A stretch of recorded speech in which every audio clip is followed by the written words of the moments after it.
Meus irmãos, eu quero convidá-los para que nós meditemos num trecho importante da palavra de Deus, que eu orando a Deus, evidentemente, e refletindo sobre qual texto eu poderia me basear nele para poder trazer algo para os irmãos nesse primeiro domingo.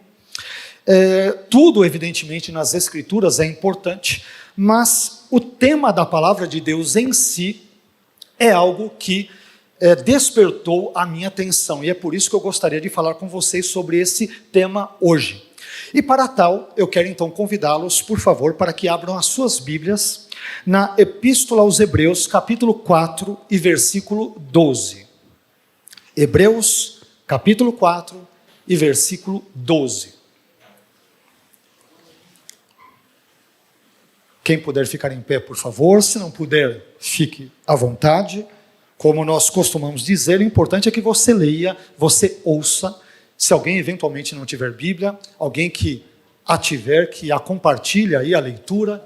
Hoje é mais fácil, né? Com smartphones, no celular, a gente tem Bíblia em tudo que é canto. Hoje é só não ler a Bíblia, não estuda a Bíblia quem não quer. Essa é a grande verdade, não é isso? Só não lê a Bíblia, não a estuda, não medita nela quem não quer. Mas diz assim a palavra do Senhor em Hebreus 4:12. Porque a palavra de Deus é viva e eficaz, e mais penetrante do que qualquer espada de dois gumes, e penetra até a divisão da alma e do espírito, e das juntas e medulas, e é apta para discernir os pensamentos e intenções do coração. Amém? Como é um único versículo, ele é bem conhecido em geral dos irmãos, dos cristãos, pode ler mesmo na sua versão, mas vamos lê-lo mais uma vez.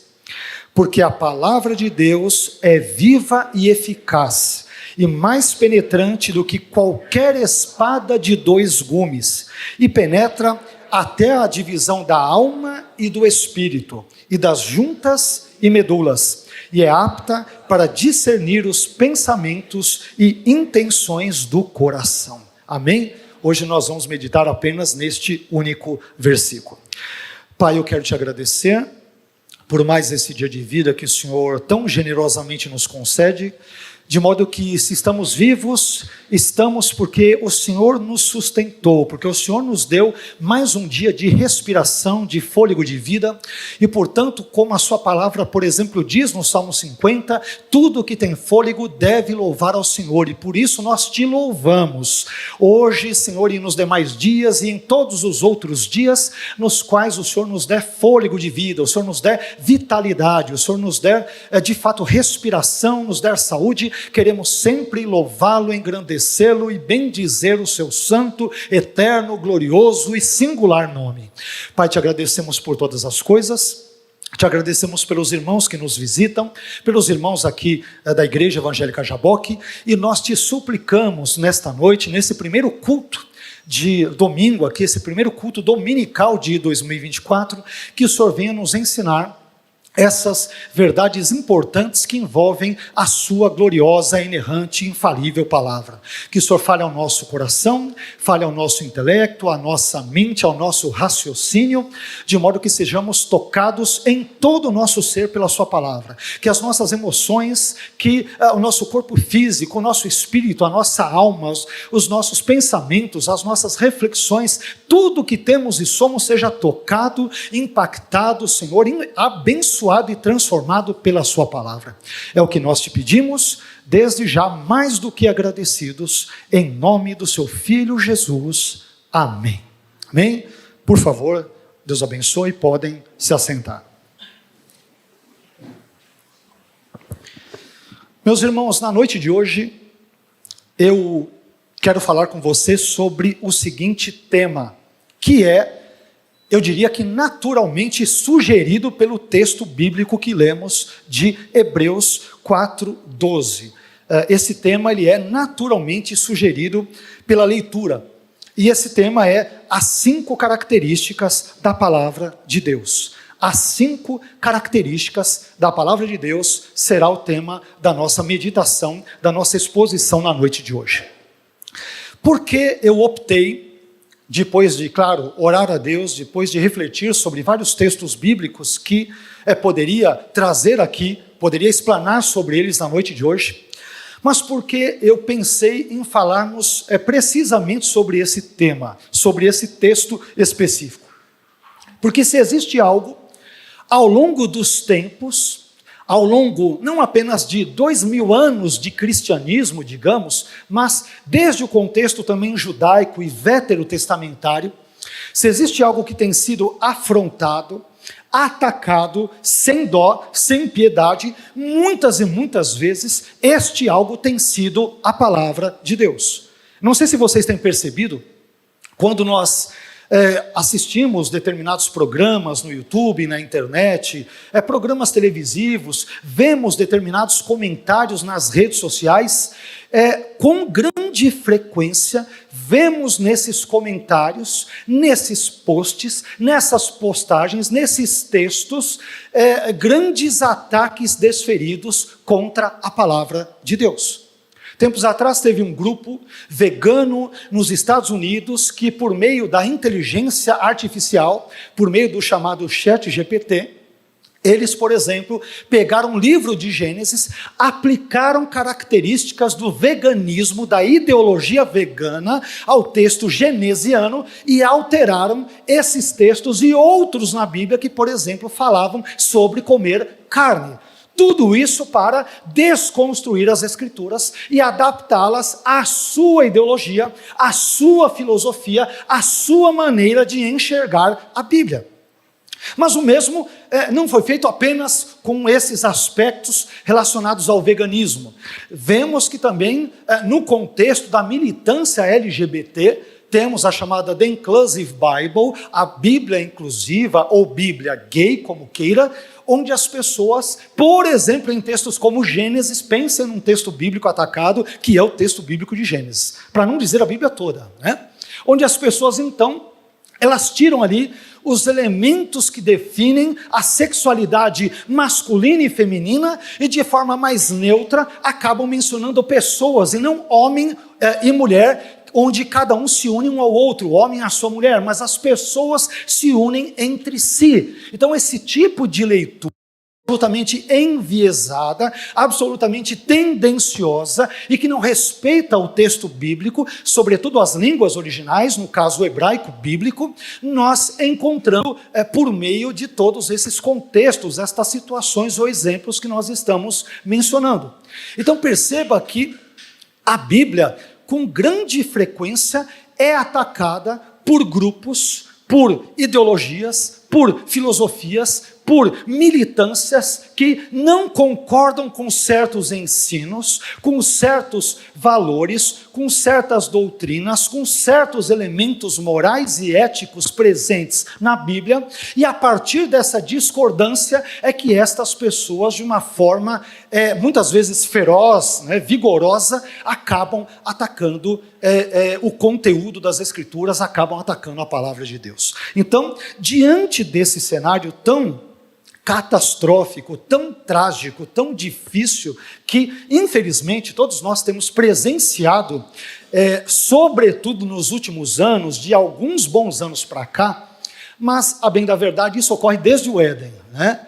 É aquilo que a serpente, já Satanás, incorporado na mesma, vai ali diante de Adão e Eva dizer, é assim que Deus disse, já colocando dúvidas sobre a palavra de Deus e distorcendo-a. Então isso na verdade é muito mais antigo do que imaginemos, já estava presente no contexto edênico, de Gênesis também, mas sobretudo tem estado também presente nos dias em que nós vivemos. Diante de um cenário tão triste, tão deplorável, tão difícil como este, de ataque às Escrituras, urge lembrarmos, à luz das próprias Escrituras, por exemplo, quais são as características da palavra de Deus. E poderemos citar várias delas em vários outros textos bíblicos, mas nos limitaremos, na noite de hoje, a falarmos sobre as 5 características da palavra de Deus presentes em Hebreus 4:12. Poderemos citar vários outros textos, mas como o nosso sermão ele tem uma característica mais textual, então, nós vamos nos deter apenas nesse texto de Hebreus 4:12, claro que fazendo menções, vez por outra, a outros textos que tenham correlação com esse tema. Bom, depois disso que nós acabamos de falar introdutoriamente, me permita então compartilhar com você quais são estas 5 características da palavra de Deus presentes em Hebreus capítulo 4, versículo 12. E lendo esse texto, meus irmãos, a primeira característica da palavra de Deus que eu descubro nesse texto é a seguinte: a palavra de Deus, em primeiro lugar, ela possui origem divina. A palavra de Deus, é até redundante o que eu estou dizendo, mas é proposital. A palavra de Deus, em primeiro lugar, tem origem divina. O texto que lemos de Hebreus 4,12 começa dizendo: porque a palavra de Deus. E aí vai dizer que é viva, eficaz e tal, porque a palavra de Deus. Grave bem isso, de Deus. Meus irmãos, uma das verdades mais gloriosas sobre a Bíblia diz respeito à sua origem.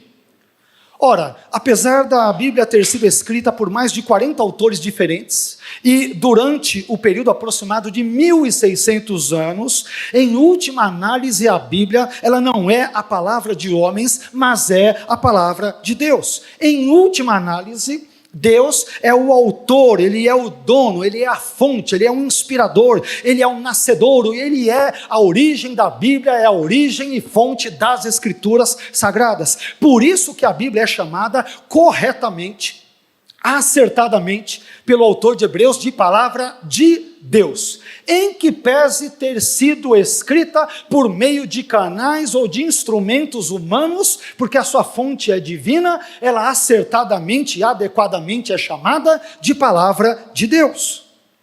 Isso é interessante porque quando nós vamos folheando outros textos do Novo Testamento, nós descobriremos, por exemplo, que Paulo, em 2 Timóteo, no capítulo 13, versículo 16, ele dirá que toda a Escritura é divinamente inspirada.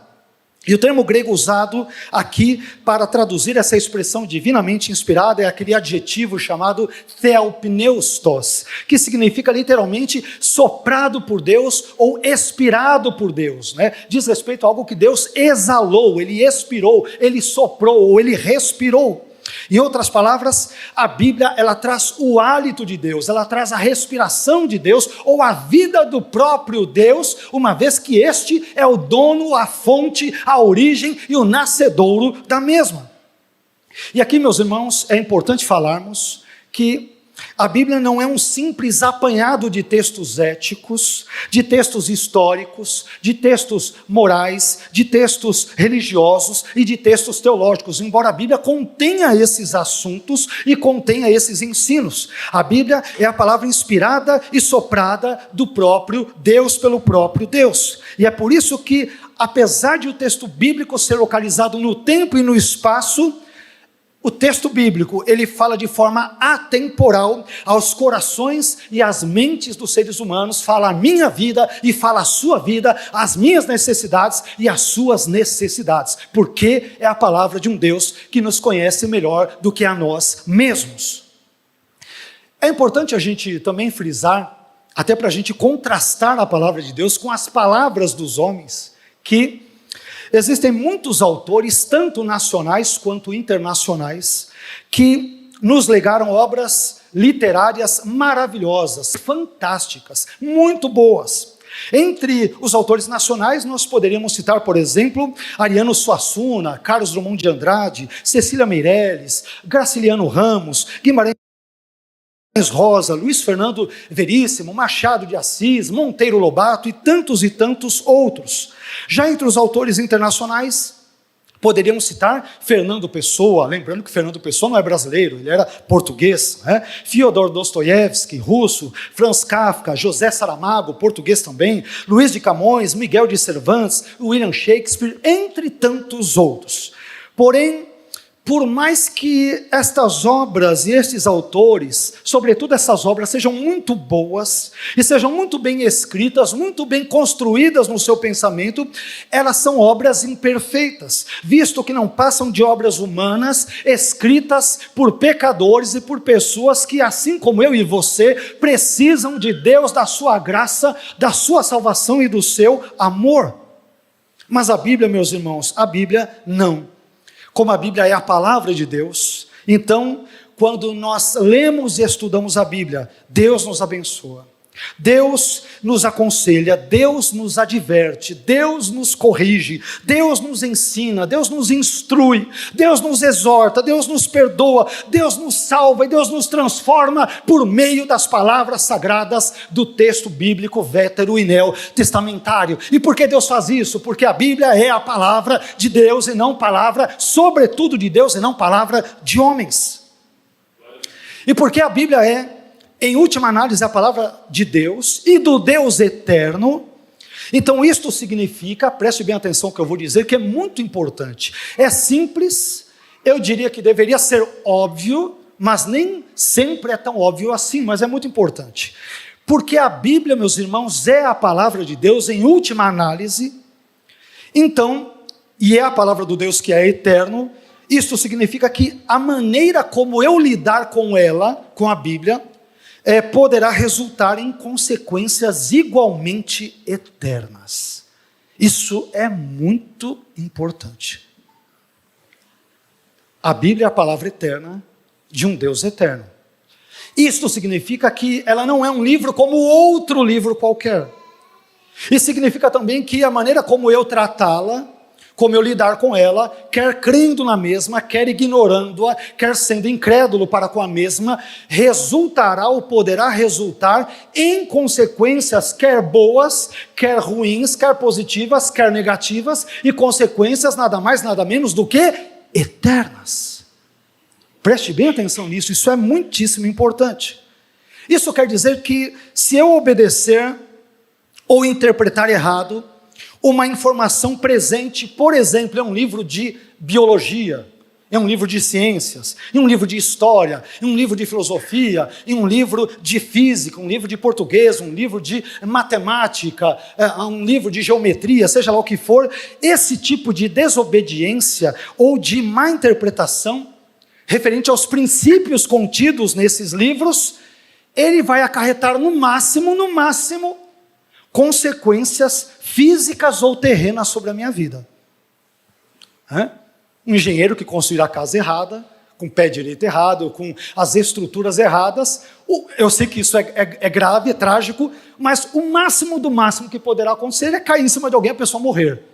Você fala, poxa, professor ou pastor, isso não é pouca coisa. Sim, eu sei que não é. Mas compare uma morte física com a morte eterna. O que pesa mais? Se você errar numa expressão gramatical em português, você cometeu uma gafe, você errou, nós erramos. Se você errar quanto a um cálculo geométrico, quanto a uma questão da tabela periódica, nós podemos errar, mas via de regra, na maioria das vezes, isso não acarretará nenhum problema maior sobre a minha vida. Mas, meus irmãos, se eu desobedecer ou interpretar a palavra de Deus de forma errada, isso poderá resultar em consequências eternas na minha vida e na sua vida e na vida daqueles que assim procederem. E você sabe por que as coisas são assim? Simples, porque a Bíblia não é um livro como outro qualquer. A Bíblia é a palavra de Deus. Portanto, a primeira característica da palavra de Deus é que ela possui uma origem divina, ela é a palavra de Deus, e por isso ela está acima de todos os demais livros e não pode ser igualada, comparada ou relativizada, digamos, como se fosse quaisquer deles. Primeira importantíssima lição que nós aprendemos em Hebreus 4:12, que a Bíblia possui origem divina. Isso nos leva a uma segunda verdade igualmente importante. A segunda característica da palavra de Deus, nesse texto de Hebreus 4:12, que é a seguinte: a palavra de Deus, além de possuir origem divina, em primeiro lugar, em segundo, ela é viva. Viva. Olha que coisa maravilhosa. A palavra de Deus não só é de Deus, mas porque também é de Deus, ela é viva. Viva. O texto diz que ela é viva. Meus irmãos, porque o Deus da Bíblia é um Deus vivo, logo é natural imaginar que a sua palavra também é viva.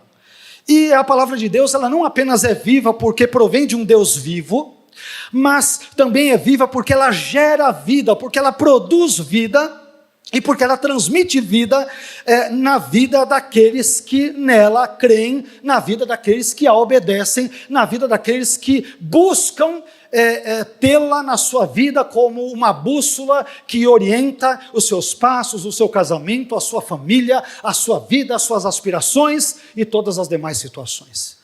Então ela é viva, não apenas porque vem de um Deus vivo, mas porque a Bíblia gera vida, produz vida, transmite vida na vida daqueles que a ela se submetem. Ela é viva. E é interessante que aqui o termo que aparece para viva é um particípio grego que aponta para a ideia dela estar continuamente viva. É por isso que as Escrituras vão dizer em outros textos que os céus e a terra podem passar, mas as palavras de Deus não passarão.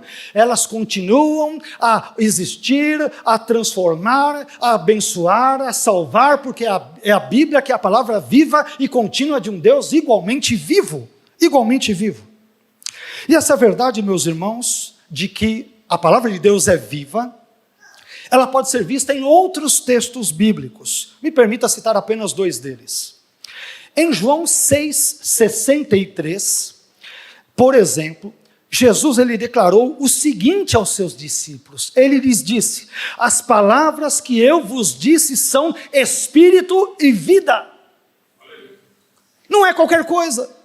Não são apenas ensinos morais, ensinos éticos, ensinos de um rabino ali camponês da Galileia do 1º século. Não são as palavras de um revoltoso galileu, de um camponês galileu ou de um nazareno que estava remando contra a maré do judaísmo no contexto sócio-histórico daquela época. Eram as palavras e são as palavras vivas da boca de um Deus igualmente vivo.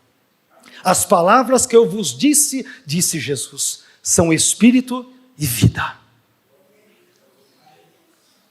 Eu já li algumas obras, confesso que não sou muito afeito a obras, romances e tantos outros, gosto mais de literatura bíblico-teológicas, mas já li vários dos autores, não só nacionais, mas internacionais que aqui citei.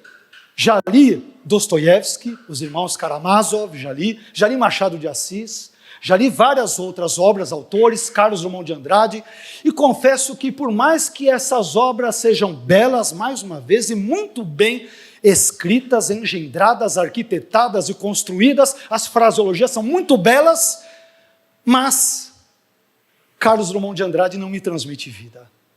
Dostoiévski não me transmite vida, Kafka não me transmite vida, o famoso escritor William Shakespeare não me transmite vida, mas quando leio a Bíblia e me submeto às suas diretrizes, a Bíblia me transforma, porque as palavras de Jesus são espírito e vida. Elas são transformadoras, elas são impactantes, elas geram vida na nossa vida. As palavras dos homens, meus irmãos, apenas nos informam, mas a palavra de Deus, além de nos informar, nos transmite vida. E nós encontramos ainda essa mesma verdade em outro texto bíblico, muito conhecido, que é 1 Pedro, capítulo 1, versículo 23, onde o apóstolo Pedro diz o seguinte: sendo de novo gerados, não de semente corruptível, mas da incorruptível, pela palavra de Deus viva e que permanece para sempre. Essa palavra que transmitiu vida a mim e a você. Quando um dia alguém nos pregou o evangelho, quando um dia talvez alguém nos entregou um folheto assim chamado evangelístico, quando ouvimos na rádio uma pregação, ou quando alguém fez o apelo para que entregássemos a nossa vida a Jesus, foi essa palavra que nos resgatou do império da morte e nos transportou para o reino do Filho do seu amor, que é o Senhor Jesus Cristo, porque a palavra de Deus transmite vida. Por isso, se você, meu irmão, quiser receber vida espiritual, leia a Bíblia. Estude a Bíblia, medite na Bíblia, pratique a Bíblia e, sobretudo, se submeta à Bíblia. E a vida que há na Bíblia e no Deus da Bíblia será transmitida a você pela graça em nome de Jesus. Amém? A palavra de Deus não apenas possui origem divina, ela também é viva. Ela é viva. E por ser de origem e procedência divina, e portanto ser viva, porque é oriunda de um Deus vivo. Em terceiro lugar, eu aprendo a terceira característica da palavra de Deus, que é a seguinte: a palavra de Deus, em terceiro lugar, é eficaz. Eficaz. O texto bíblico diz, porque a palavra de Deus, primeiro, segundo, é viva, terceiro, é eficaz. É eficaz. Aqui a palavra traduzida como eficaz vem de um adjetivo grego, que é o adjetivo energes, que é, por sua vez, de onde vem a nossa palavra energia em português. E esse adjetivo grego energes, meus irmãos, ele significa, de forma bem geral, ele pode ser traduzido como eficaz, ativo ou poderoso. Então a palavra de Deus, nesse caso, é viva e ela é ativa, ela é eficaz, ela é poderosa, ela é energizante, a partir daquilo que o texto grego diz. Ela produz energia na vida, entenda-se, sobretudo energia espiritual, ela impacta a vida dos seus leitores, dos seus ouvintes, daqueles que amam a Deus, a sua palavra e que querem viver à luz das Escrituras no seu dia a dia. Então, quando o autor de Hebreus está dizendo que a palavra de Deus é energes, ele está dizendo que ela é uma palavra eficaz, ativa, poderosa, energizante nos seus efeitos e nos seus resultados produzidos na vida das pessoas. E esse fato, ele pode ser amplamente demonstrado ao longo da história. Mas para não ser aqui prolixo, me permitam que cite apenas 2 exemplos da história. Um dos maiores teólogos do cristianismo, se não o maior depois de Paulo, de João, dos autores neotestamentários, isto é, Agostinho de Hipona, antes dele se converter, ele era dado aos prazeres deste mundo, ele era maniqueísta, ele cria numa luta infinita entre o bem e o mal, ele era interessado em astrologia, parece-nos, quando lemos as suas obras, sobretudo a sua obra Confissões, que é muito boa, muito interessante, parece que era um tanto quanto mulherengo em alguns momentos da sua vida. Esse era o Agostinho antes de se converter.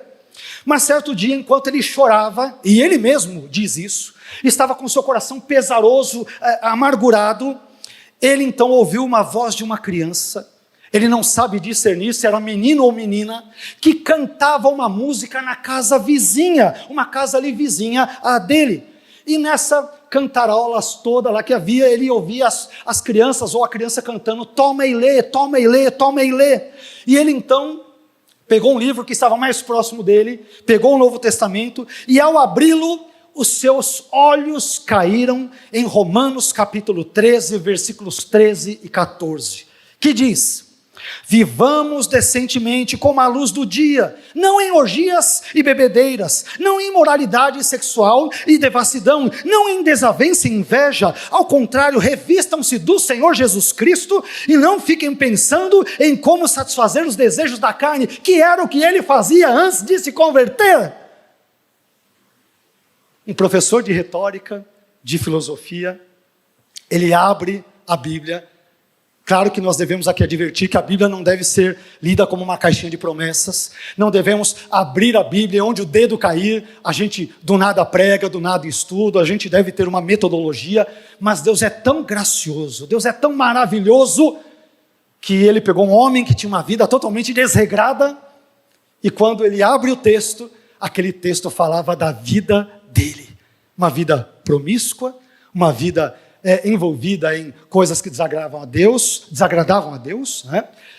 Envolvida em prazeres do mundo, como o próprio Agostinho, de novo, confessa nas suas chamadas confissões. E, meus irmãos, vocês sabem o que aconteceu com Agostinho assim que ele leu esse texto?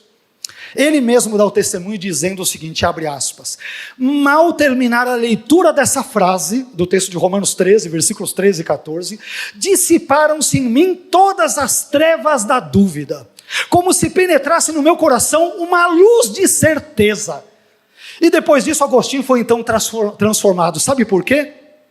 Porque a palavra de Deus é eficaz, é ativa, é poderosa, é energizante, ela é viva, e quando nós a lemos, ela transforma a nossa vida. Quando nós nos entregamos ao Senhor e permitimos que a palavra de Deus nos limpe, ela limpa, ela purifica, ela nos santifica e ela transforma a nossa vida, evidentemente para melhor.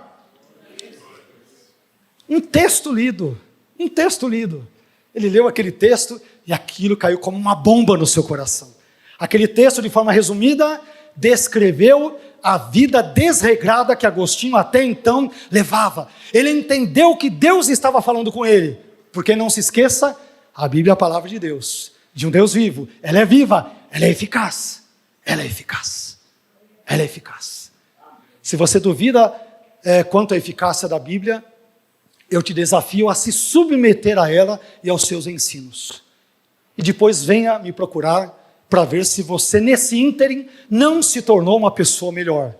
Um melhor pai, uma melhor mãe, um melhor marido, uma melhor esposa, um melhor filho, um melhor patrão, um melhor empregado. Se submeta à Bíblia para ver se ela não será eficaz na sua vida e em todas as áreas da sua existência humana.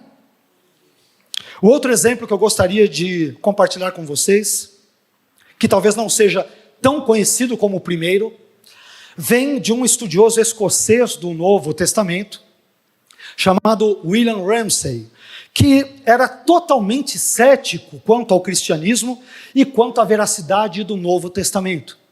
Era um estudioso, mas estudava a Bíblia como se fosse um manuscrito qualquer, um outro livro qualquer, mas era uma pessoa cética, era uma pessoa totalmente incrédula.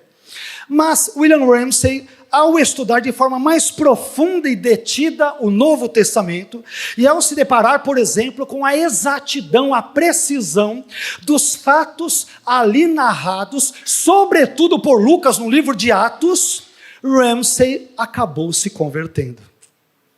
Em vez de escrever livros que atacavam o Novo Testamento e o cristianismo, ele se converteu e se tornou uma das maiores fontes da pesquisa histórica, arqueológica e literária sobre a fidedignidade e veracidade do Novo Testamento. E você sabe por que isso acontece? A palavra de Deus é eficaz, ela é ativa.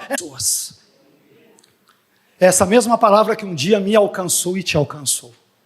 Eu lembro até hoje, eu já citei isso em mais de uma ocasião, mas quando eu me converti, dentre tantas outras situações e pessoas que contribuíram para isso, eu estava no tiro de guerra, em São Caetano do Sul, com os meus 19 anos, estava na guarita ali, encostei o fuzil ali na guarita, era 3 horas da madrugada, você vai fazer o quê? Eu era incrédulo, tem as pessoas que levavam radinhos de pilha na época, né, para ouvir, ficava cantando, gritando, um pessoal que era meio doido lá, né?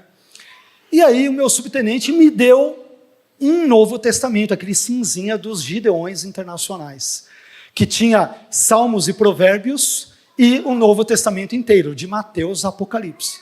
Eu estava na guarita, ficava ali 1 hora e pouca de guarda, 3 horas da manhã, não tem o que fazer. E tem coisas que, irmãos, enfim, Deus faz que é Deus. A lua batia, a luz da lua, na minha guarita, tudo escuro, e a lua vinha ali a luz. Ou seja, iluminava, dava para eu ler. Eu falava, poxa, eu estou aqui de bobeira, eu não tenho o que fazer. Meus colegas, um zoando com o outro, enfim, aquela coisa de quartel. Eu falei, quer saber, eu não tenho o que fazer. Então, vou dar uma olhada nesse livrinho que o meu subtenente me deu. Um subtenente da Igreja Batista.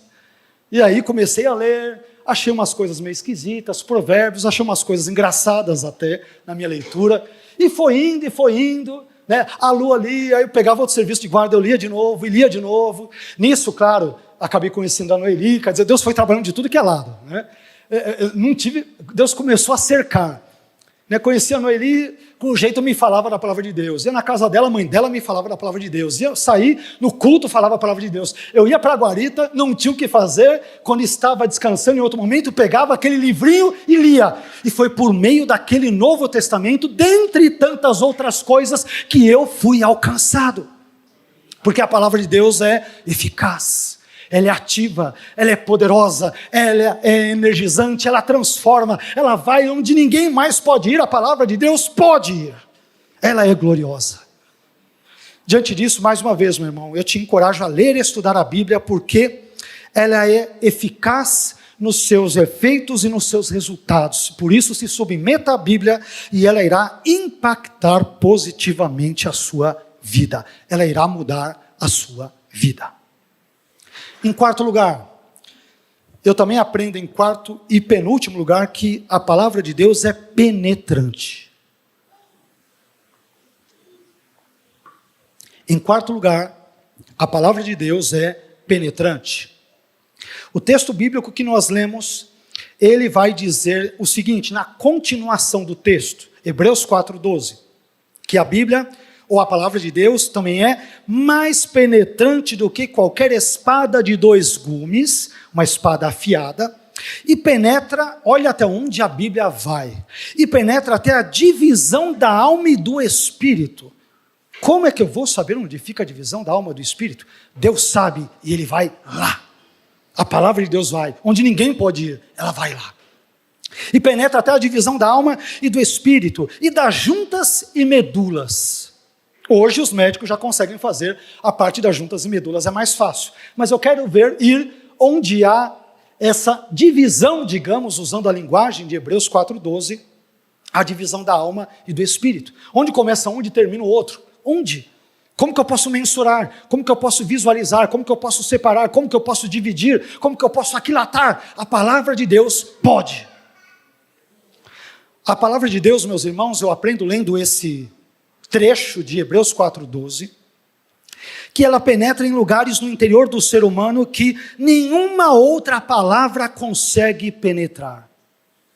Ela vai em determinados lugares ou regiões da minha e da sua vida, onde nenhuma outra palavra, nenhum outro ser, nenhum outro objeto, um instrumento pode ir.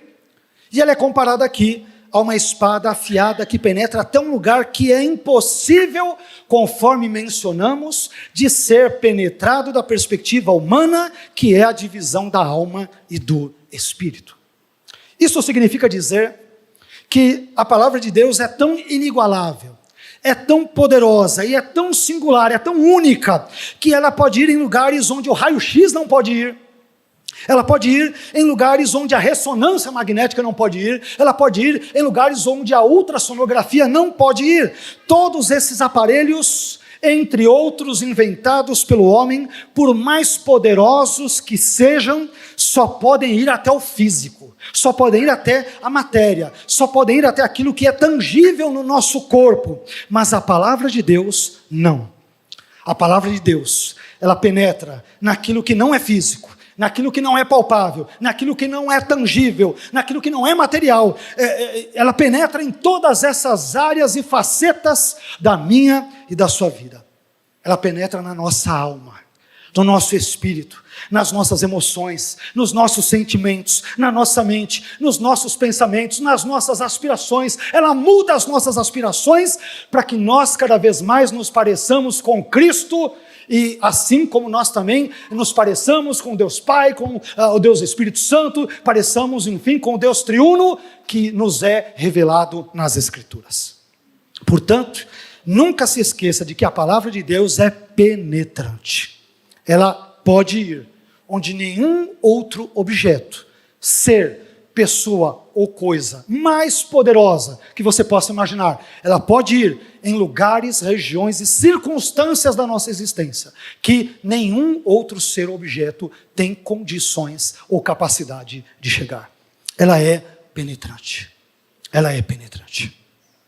Isso nos leva ao quinto e último ponto da nossa, mais nesse sentido, breve reflexão na noite de hoje, que é o seguinte: em quinto e último lugar, a palavra de Deus também é, digamos que, discernidora. Ela discerne. O final de Hebreus 4:12 diz que ela é apta para discernir os pensamentos e intenções do coração. Olha que coisa interessante. Nós aprendemos aqui, nesse trecho final de Hebreus 4:12, que a palavra de Deus esquadrinha o nosso ser, ela perscruta o nosso interior, ela revela o que está em oculto no nosso coração e ela sonda o nosso íntimo.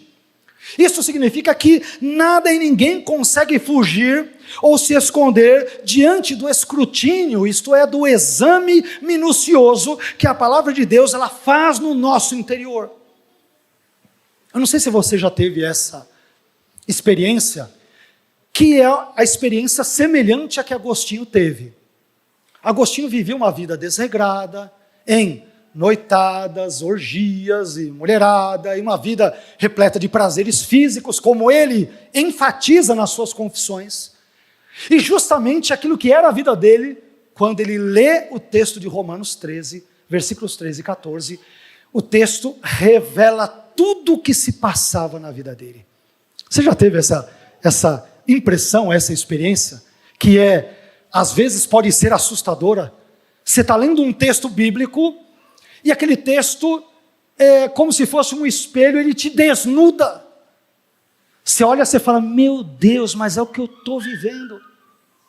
Ele fala sobre uma série de problemas, de repente de incredulidade, e era aquele momento onde você estava com a sua fé lá embaixo, estava cético, com um monte de dúvidas, e aquele texto te fala sobre a preocupação que envolve a incredulidade, e você fala, meu Deus, parece que Deus está sondando os meus pensamentos. Você já teve essa sensação? Meus irmãos, a palavra de Deus, ela nos desnuda, ela vai em áreas onde ela discerne tudo aquilo que nós temos e somos.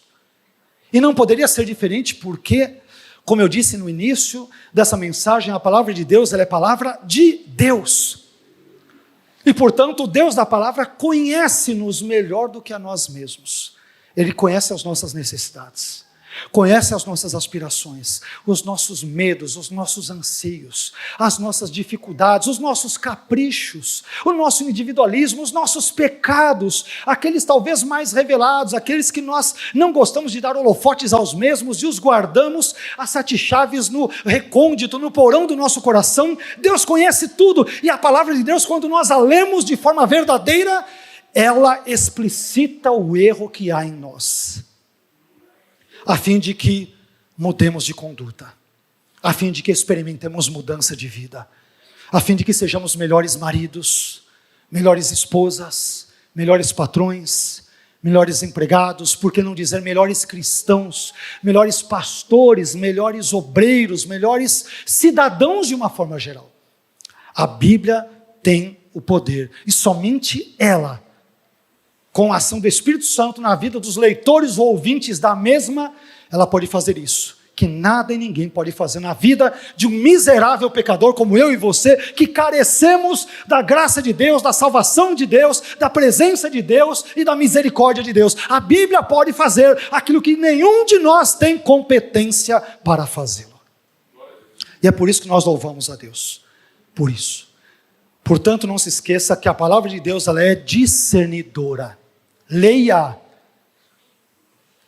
e não se espante se Deus começar por meio da sua palavra a mostrar o que há de errado na sua vida e aquilo que você deve consertar. Leia, ela vai te falar como você deve agir como marido, como esposa, como um simples cidadão, simples no melhor dos sentidos, como um crente, como um pastor, como um leigo, enfim, se lermos a Bíblia e se nos submetermos de fato em verdade às suas orientações, ela será uma bússola que nos encaminhará em última análise para a eternidade. E que esse Deus seja louvado hoje e sempre. Amém? Eu quero concluir essa breve reflexão de hoje resumindo as 5 características da palavra de Deus em Hebreus 4:12 que nós aprendemos. Hoje nós vimos que, em primeiro lugar, a palavra de Deus possui origem divina. É a palavra de Deus. Em segundo lugar, nós vimos que a palavra de Deus é viva. Ela produz vida, porque ela vem de um Deus vivo e ela gera vida na vida daqueles que a ela se submetem. Em terceiro lugar, também aprendemos que a palavra de Deus é eficaz, ela funciona, ela transforma, ela transmite vida, ela muda a vida das pessoas. Em quarto lugar, a palavra de Deus é penetrante, ela vai em áreas, em departamentos, mais escondidos que sejam da nossa vida, ela vai até ali. Deus nos sonda e nos conhece melhor do que a nós mesmos melhor do que ninguém. E por fim, essa mesma palavra de Deus é discernidora. Ela discerne, ela sabe o que se passa na minha e na sua vida. Todas as coisas, ou boas ou más, ou bênçãos, ou digamos maldições, ou frustrações, ou coisas positivas, negativas, tudo ela conhece. E ela discerne. E ela nos chama à correção. E nos chama para uma mudança de vida com Cristo. Que essa palavra, espero eu, ela gere de fato vida na sua vida na noite de hoje. A minha vida, a nossa vida. Que sejamos impactados por essa palavra. E pelo Deus que é o dono, o Senhor e proprietário da mesma. E que nós nos encurvemos a ela. E que ela gere mudança significativa e profunda de vida na minha vida, na sua vida, em nome de Jesus. Amém? Vamos ficar em pé?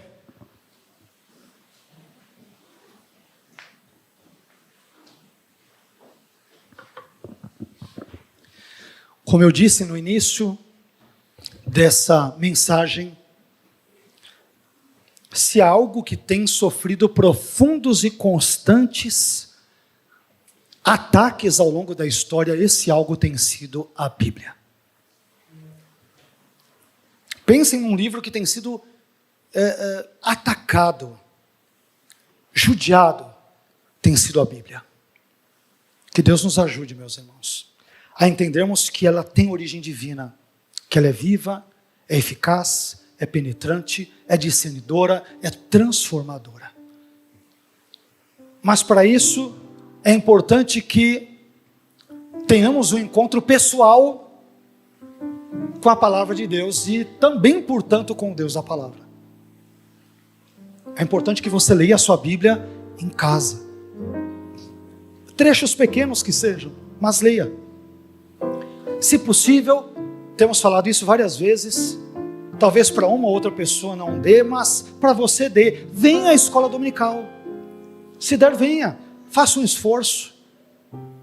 Eu sei que talvez aqui alguns irmãos moram em regiões mais distantes. Eu sei disso. Tem aquele almoço com a família, onde as piadas, as conversas, os causos vão até um pouco mais tarde. Mas nós temos poucos cultos aqui na igreja. Temos um culto às quartas-feiras, nem todo mundo pode ir, evidentemente por razões de distância geográfica, trabalho, entre tantas outras situações. Mas, dominicalmente, são 4 vezes por mês. E pouco tempo, né? Das 5 horas ali até as 6, 1 horinha, às vezes menos, 50 minutos de EBD, 2 horas de culto. Vocês percebam que nós não somos de encher linguiça no culto, somos objetivos, né? Temos o momento dos louvores, tem a pregação, tem o momento das ofertas, os elementos fundamentais de uma igreja, que julgamos ser bíblica, não melhor do que outras, não somos pecadores, mas tentamos levar Deus e as coisas de Deus a sério. Então, meu irmão, faça um esforço, tente vir às escolas bíblicas dominicais, se puder, é claro, se puder, mas faça um esforço. Faça um esforço para vir aos cultos. Faça um esforço para abrir a Bíblia ali na sua casa, no momento de devocional com a esposa, com os filhos, com a família. Leia um texto bíblico pequeno, um texto de 5 versículos. Você não vai demorar 1 minuto e meio para ler 5 versículos. De repente pergunte para o marido, para a esposa, para alguém: o que você entendeu desse texto? Eu entendi isso, que nós temos que nos santificar, que nós devemos nos amar, que nós devemos nos perdoar, que devemos fazer isso e aquilo. Ok, glória a Deus também, maravilha. Ok, 5 minutos, 6 minutos, 7. Nós gastamos tanto tempo nas redes sociais, com YouTube, com filmes, com Netflix. Tem um pessoal que vira Netflix e vai, o negócio não para. No Brasil aqui estamos entre o país ou países que mais consomem horas de internet ali, de redes sociais no mundo. Será que não podemos investir 5 benditos minutos na Bíblia? Olha, acordei agora, vai acordar, vai para o trabalho, acorda um pouquinho antes, eu vou ler 5 minutos de um texto bíblico. Eu vou gastar 3 minutos para ler um texto. Senhor, obrigado por esse texto. O Senhor falou comigo. Às vezes, meus irmãos, nós não valorizamos aquilo que Deus nos deu. E aqui estou falando especificamente da palavra de Deus, mas isso se aplica a tudo. Às vezes não valorizamos a esposa que temos, o marido que temos, os pais que temos, os filhos que temos, o trabalho que temos, a igreja que temos. Eu estou citando coisas de forma geral. A palavra que Deus nos deu, nós a temos de tantas formas, com tantas cores, com tantos layouts possíveis, com tantas versões e tantas linguagens.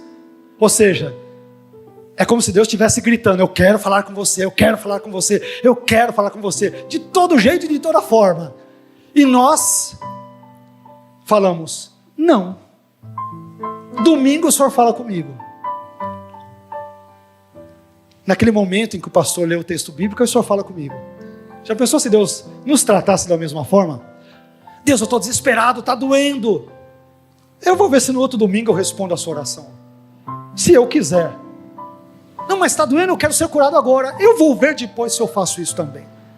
Eu vou ver se depois eu te perdoo qualquer hora dessas. Por enquanto eu vou te deixar sob a minha ira. Já pensou se seria nada legal? Então, meus irmãos, que Deus nos dê nesse ano novo, não um clichê, um chavão, mas que Deus nos dê condições de termos atitudes novas, bíblicas. Novas, eu digo, diferentes daquelas atitudes ruins que tivemos, por exemplo, até o ano passado, ou talvez até hoje. Que Deus nos ajude a termos atitudes corretas e bíblicas para com Ele e para com a palavra dEle, para com a casa dEle, para com o culto, para com as coisas dEle. Amém? É um conselho de Deus para o meu e para o seu coração nessa noite. Receba-o, por favor, em amor e em Cristo. Amém? Feche os teus olhos. Senhor, eu quero te agradecer por tudo aquilo que o Senhor falou ao nosso coração, ao nosso intelecto, à nossa mente na noite de hoje.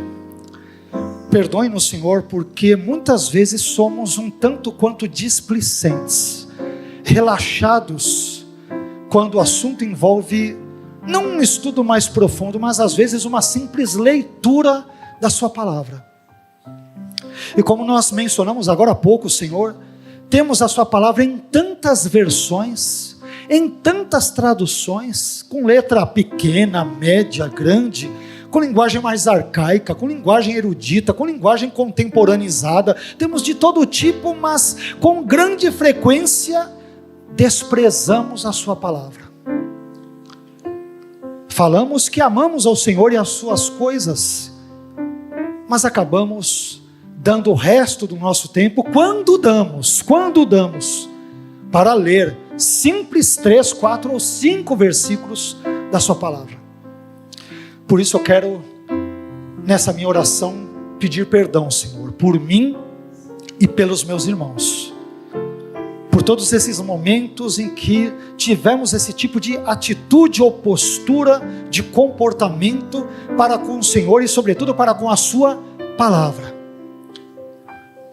Ajude-nos a termos mais prazer na sua palavra, a dedicarmos mais tempo a ela, a investirmos mais tempo na leitura dela, no estudo dela, começando talvez com pequenos minutos, ok, mas nos dê graça, nos dê disciplina, nos dê organização, nos dê prazer, sobretudo na sua palavra, Senhor. Porque nós aprendemos e ouvimos hoje, por exemplo, da boca do Senhor Jesus, que as palavras dele são espírito e vida. Ah, Senhor, mas se eu não estou me alimentando dessa fonte, então eu estou perdendo vida.